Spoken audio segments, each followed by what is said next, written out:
구독자 여러분 안녕하십니까. 축구 토토 승무패 전문 분석팀 S버프입니다.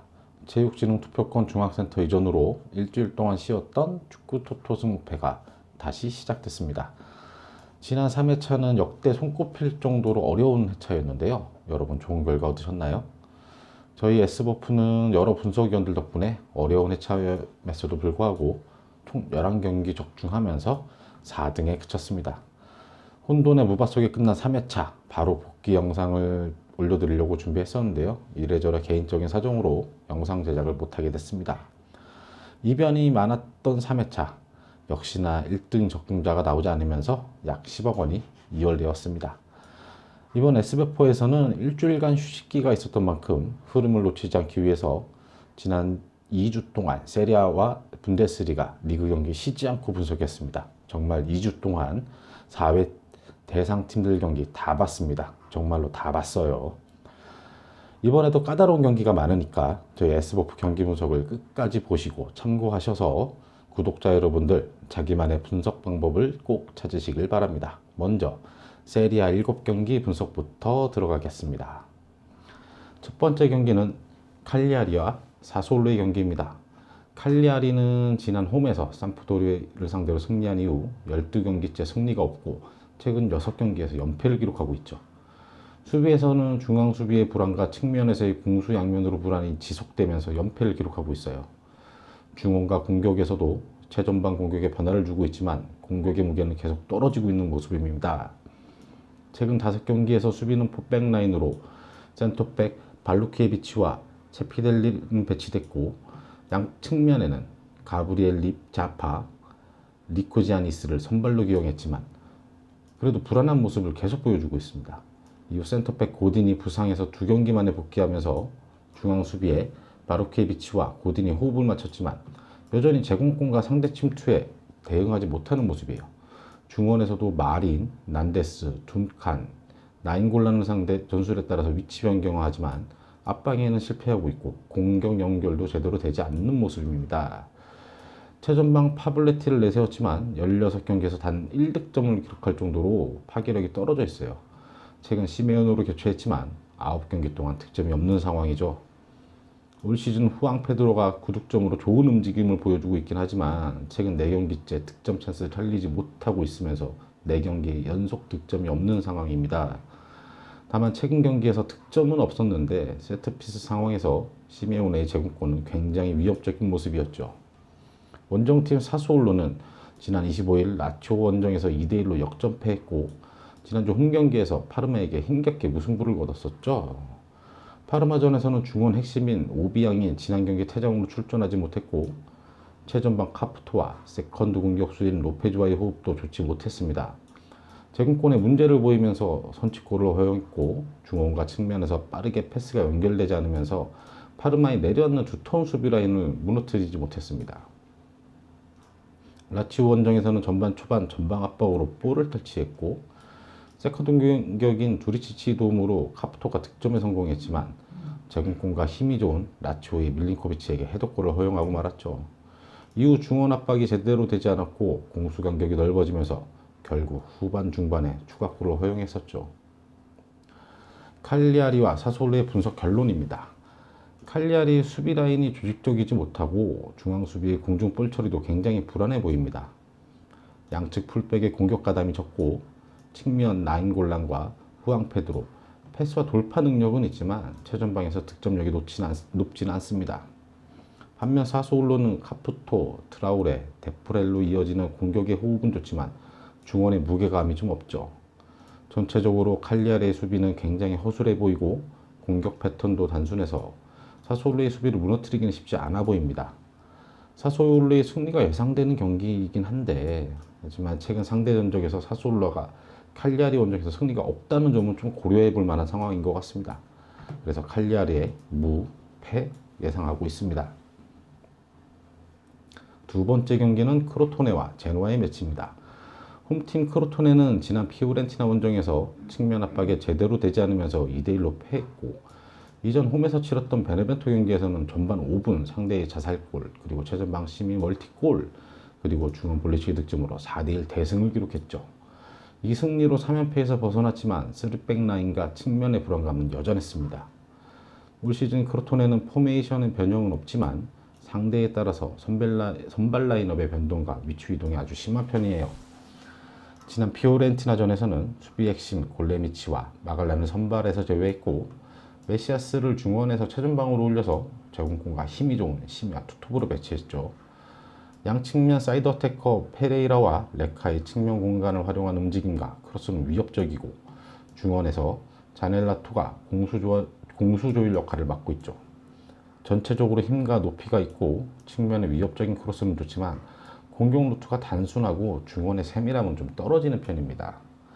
올 시즌 19경기 중 빠른 역습이 좋은 모습을 보였지만 스피드가 빠르고 공간 침투력 있는 선수를 보유한 팀들에게는 고전하는 경기가 아주 많았습니다. 원정팀 제노아는 지난주 홈에서 칼리아리를 상대로 1대0으로 승리했고 이전 아탈란타 원정에서는 득점 없이 무승부를 기록했어요. 최근 경기에서 퍼스트 진영에서 측면과 중원의 공간을 내주지 않고 상황에 따라서 전방 압박을 하면서 경기 템포를 조절하는 모습을 보여주고 있죠. 중원은 바델리를 중심으로 베라미와 자이치의 패스 컨트롤과 경기 상황에 따른 공수의 템포가 굉장히 좋습니다. 시즌 초반 수비 3백에 비리스키, 골다니가 바니 등으로 선발 라인으로 출전했었는데 비라스키의 부상으로 조직력에 문제를 보이면서 좀처럼 승리를 잡지 못했죠. 하지만 중반 이후 마시엘로, 라도바노비치, 코리시토로 재편성하면서 수비 라인에 안정감이 생겼습니다. 다만 팀 내 7득점으로 최다골을 기록 중인 최전방 데스트로의 움직임이 최근 들어 좋지 않고 투톱인 쇼모라도프의 빠른 공간 침투는 좋지만 득점력이 떨어지고 있죠. 또한 좌측 치볼라의 수비력은 괜찮지만 공격 연결이 매끄럽지 못한 모습입니다. 크로토네와 제노아의 분석 결론입니다. 제노아의 최전방의 무게는 떨어지지만 중원과 측면의 안정감은 있고 최근 수비 저중력도 좋아 보이죠. 반면 크로토네는 최전방 투톱 메시아스, 시미 두 선수가 팀 득점의 절반을 차지한 정도로 힘과 높이가 있습니다. 양측면 페레이라와 레카 또는 몰리나를 활용한 크로스한 공격은 위협적이지만 너무 단조로운 공격 패턴으로 안정감 있는 제노아의 수비를 흔들기에는 좀 부족해 보입니다. 그래서 크로토네 패 예상합니다. 7번째 경기 삼프도리와 유벤투스의 경기입니다. 홈팀 삼프도리는 지난 원정에서 파르마를 상대로 2대0으로 승리했고 홈에서 우디네스에게 2대1로 승리, 2연승을 기록하고 있죠. 최근 불안한 센터백 토넬리를 대신해서 요시다로 교체했고 우측 풀백 베레신스키는 부상에서 복귀하면서 수비 안정감이 살아나고 있습니다. 최전방과 측면에서의 빠른 역습보다는 수비에 집중하면서 최전방 케이타 또는 양측면 칸드레와 라미레즈로 이어지는 공격의 특징을 보이고 있죠. 상대에 따라서는 담스가르드와 베레가 측면 또는 세컨 스트라이커를 맡고 볼 컨트롤이 좋은 엑달과 실바 혹은 토르스비가 중원에서 볼 배격과 공수 조율을 하고 있습니다. 최전방 KT는 스크린 플레이와 몸싸움이 강하고 노장 코아글리엘라는 슈팅 테크닉과 위치 선정 능력이 뛰어납니다. 단점은 중원의 압박이 아주 조금 부족한 모습이고 센터백의 제공권이 약한 모습을 보이고 있습니다. 원정팀 유벤투스입니다. 지난 인터밀런 원정에서 부상자들의 공백을 메우지 못하면서 결국 2대0으로 완패했죠. 그런데 부상자들이 차츰 복귀하면서 지난 이탈리아 슈퍼컵 결승에서 나폴리를 상대로 홈에서 2대0으로 승리하면서 우승을 차지했죠. 곧바로 3일 뒤 리그 홈에서 우측 치에사를 제외하고 동일한 선발 라인업으로 볼로냐에게 2대0으로 승리했습니다. 볼로냐전에서는 코로나 확진으로 최근 결장했었던 데리트와 콰드라도가 선발과 교체로 출전했고 근육 부상이었던 데미랄도 부상에서 복귀해서 종료 직전 맥켄니와 교체로 출전했죠. 중원의 반타크루와 아르투르는 안정감 있는 모습을 보였고 양측면 미들의 공수 양면 움직임도 괜찮았지만 우측 풀백 콰드라도의 수비 불안과 찬스는 아직도 아쉬움이 있는 상황입니다. 삼프도리와 유벤투스의 분석 결론입니다. 유벤투스의 부상 복귀 선수들이 폼이 아직 올라오지 않아 보이는 점이 불안 요소이긴 한데 공수 양면에서 풀어가는 흐름이 나쁘진 않습니다. 지난 경기에서 피오렌티나에게 충격패를 당했고 아탈란타, 베네벤토와 무기력한 경기를 보이면서 무승부를 기록하기도 했는데 그 시기에는 3일 간격으로 챔피언스 리그 그리고 리그 경기를 병행하면서 부상자 그리고 체력에 대한 부담감이 많이 있는 상황이었죠. 현재는 슈퍼컵 우승으로 부상자들도 복귀한 만큼 큰 이변은 없어 보입니다. 삼프도리아가 최근 홈에서 인터밀란을 상대로 2대1로 승리를 했지만 이건 이변이 나온 경기였죠. 그런 경기는 수준전이었고 인터밀란이 전반 초반 페널티킥 실축과 골대 불운까지 겹치면서 경기가 풀리지 않았었어요. 시즌 중에 한 번 정도 일어날 수 있는 그런 이변이었죠. 이번에도 그런 상황은 없을 것 같습니다. 삼프도리의 패 예상하고 있습니다. 9번째 경기 인터밀란과 베네벤토의 경기입니다. 홈팀 인터밀란은 주중 FA컵 대회에서 리그 1위인 AC밀란을 상대로 2대1로 역전승하면서 4강에 진출했죠. 지난 홈과 원정에서 유벤투스와 AS 로마를 상대로 흔들림 없는 경기력을 보였고 피하지 않으면서 AC밀란에 이어 리그 2위를 기록하고 있습니다. 최전방 루카쿠와 마르티네스의 투톱은 힘과 스피드의 조합이 좋고 중원에서 비달과 바렐라의 공간 움직임, 패스 능력과 공격 호흡 등 부족함이 전혀 없습니다. 3백의 위치 선정과 빌드업 과정에서도 특별한 문제점은 없어 보입니다. 다만 상대 공격 상황에서 중원과 3백 라인의 간격 조절이 되지 않아서 측면과 중원에서 찬스를 내주는 경우가 종종 있죠. 또한 상대가 강한 압박을 들고 나오면 득점력에도 조금 기복이 있어 보이는 상황입니다. 원정팀 베네벤토는 지난 홈에서 토리노를 상대로 페널티킥과 최전방 라파둘라의 골로 앞섰지만 수비가 흔들리면서 두 골을 내려 허용하고 결국 2대2 무승부를 기록했죠. 이전 코르토네와 아탈란타 원정과 홈에서 모두 4대1로 대패하면서 최근 5경기에서 1승 1무 3패 흐름이 좋지 않죠. 지난 시즌 세리아 B에서 승격한 베네벤토는 4-3-1 포메이션으로 수비를 좀 두텁게 하면서 중원과 측면에 빠른 스피드와 움직임이 많은 사우, 인시네, 요니타를 배치, 역습에 이은 크로스가 굉장히 위협적인 팀입니다. 수비 제공권은 좋지만 상대의 빠른 움직임과 수비 뒷공간으로 침투하는 이선의 공격에는 대처를 못하는 단점을 보이고 있죠. 후반 중반 이후에는 수비 집중력이 떨어지는 모습도 보입니다. 베네토네는 지난 아탈란타를 상대로 기존의 포백라인 선수들을 힘과 높이가 있는 선수들로 전부 교체했고 후반 중반까지 좋은 수비력으로 대등한 경기를 펼쳤는데요. 그런데 후반 측면과 중원을 교체하면서 공격적인 전술로 전환했지만 이후에 수비 라인이 무너지면서 연속 3골을 허용했죠. 이번 인터밀란전에서도 아탈란타와 비슷한 전력을 보일 것 같은데 중원의 핵심인 스키아탈레의 부상 공백이 좀 커 보입니다. 인터밀란과 베네벤토의 분석 결론입니다. 전력의 차이가 있는 경기죠. 베네벤토가 지난 유벤투스를 상대로 홈에서 좋은 모습을 보이긴 했지만 인터밀란 원정에서 중원과 측면의 빠른 공격을 막기에는 부족함이 많아 보입니다. 반면 인터밀란은 홈에서 치른 8경기 중에 파르마 무승부를 기록했고 AC밀란에게만 패배를 기록했죠. 기록이 흐름상으로 무승부 확률도 조금은 있어 보이지만 경기력에 큰 기복이 없는 점, 전력이 영향을 줄 수 있는 부상 선수가 없다는 점을 고려하면 인터밀란의 승 예상하고 있습니다. 10번째 매치 스페치아와 우디네세의 경기입니다. 홈팀 스페치아는 지난주 AS 로마 원정에서 종료 직전 인저리 타임에 추가골을 허용하면서 4대3으로 아쉽게 패했죠. 이전 토리노 경기에서는 전반 8분 만에 우측 풀백 비냐리가 퇴장당했고 공격진에서 좋은 찬스를 살리지 못하면서 득점 없이 비겼어요. 부상으로 빠진 은졸라 대신에 최전방에 장신 피콜리가 원톱으로 출전했고 부상에서 복귀한 갈라비노프는 후반 교체로 출전했죠. 양 측면에서 가야시, 파리아스가 출전하면서 측면과 수비 가담에 좋은 움직임을 보이고 있습니다. 양 측면 수비 대인 방어 문제점은 있지만 강한 팀들과의 경기에서도 전혀 물러서지 않고 수비 라인을 올리면서 측면과 중원에서 공격적인 모습을 보이고 있습니다. 특히 파리아스의 측면과 문전에서의 개인 돌파 능력과 득점력이 있고 센터백 차버트는 세트피트 상황에서 높은 제공권이 아주 위협적이죠. 불안한 점은 차전방 피콜리와 은졸라의 부상으로 출전이 불투명하다는 것, 그리고 부상에서 복귀한 갈라비노프는 아직 폼이 제대로 올라오지 않았다는 거죠. 원정팀 우디네세입니다. 지난 홈에서 인터밀란과 아탈란타를 상대로 측면 공격을 잘 방어하면서 모두 무승부를 기록했어요. 인터밀란과의 경기에서는 중원과 측면 압박을 하면서 공간을 전혀 내주지 않았고 측면에서부터 만들어내는 찬스도 전혀 나쁘지 않았습니다.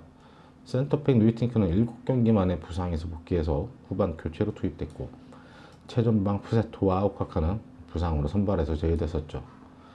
측면에서의 크로스 이한 공격은 위협적이지만 결국 골로 마무리 짓는 모습이 별로 안 보여줬고 전방 압박은 좋은데 상대의 지속적인 공세에 수비 라인이 조절을 하지 못하면서 페널티 서클 부분에서 종종 공간을 내주는 모습이 있습니다.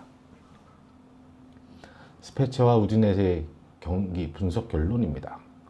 스페치아는 상대 밀집 수비에서도 양측면 기아시와 파리아스의 해결 능력이 있고 최전방의 골 마무리도 좋지만 최근 최전방 공격진의 부상으로 득점의 공백이 조금 있을 것 같습니다.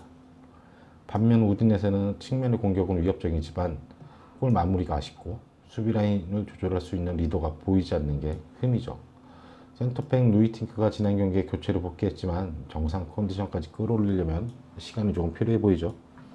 그래서 스페치아의 승 혹은 무 예상합니다. 11번째 경기 아탈란타와 라치오의 매치입니다. 홈팀 아탈란타는 지난 AC 밀란 원정에서 압도적인 경기력을 보이면서 3대0 완승을 거뒀어요. 이번 승리로 리그 10경기째 패가 없고 특별한 부상조도 없는 상황이라서 당분간 상승세가 이어질 것으로 예상되죠.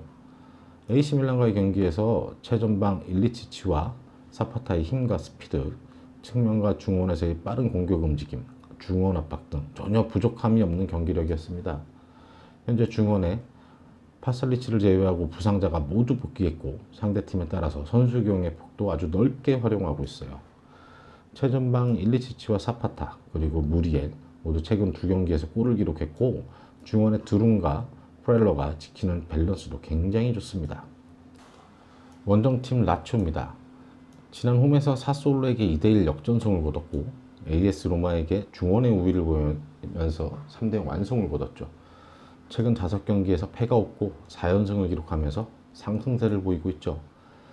최전방 임모빌레는 17경기에서 13골로 매경기 좋은 득점력을 보이고 있고 세컨 스트라이커 카이세도와 중원 미드린 알레로토 역시 각각 16경기에서 6골씩 기록하고 있죠.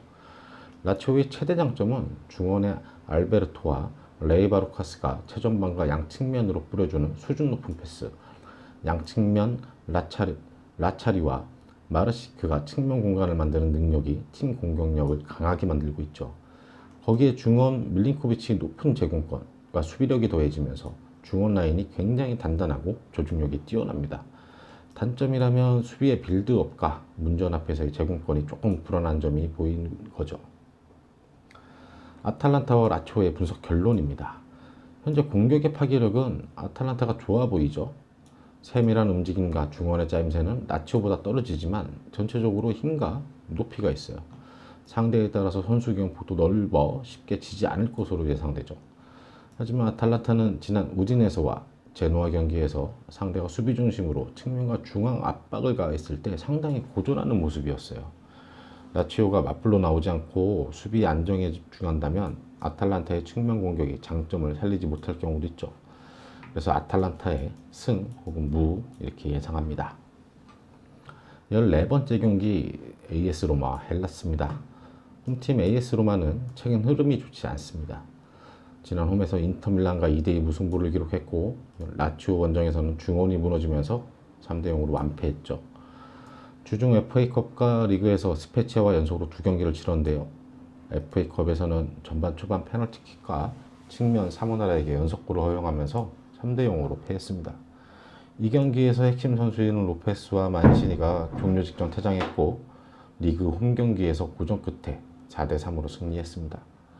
스페치와의 리그 경기에서 제공권이 좋은 최전방 체코, 양측면 미키타리안과 페드로가 부상으로 출전하지 못했고 센터백 만시니는 경고 누적으로 선발 명단에서 제외됐었죠.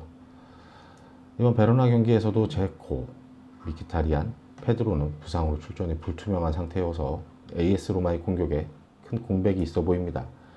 공수 조율을 담당하는 베르투 역시 폼이 좋지 않아서 베로나를 상대로 고전이 예상되고 있어요. 원정팀 헬라스입니다. 헬라스는 나폴리를 상대로 홈에서 3대1로 승리했고 이전 볼로냐 원정에서는 1대0으로 패했죠. 지난 나폴리전에서는 중원 라조비치를 좌측 윙백에 배치했고 좌측 윙백 디마르코는 센터백으로 위치 변경을 하면서 나폴리의 측면 공격과 수비 뒷공간 침투에 대비했어요.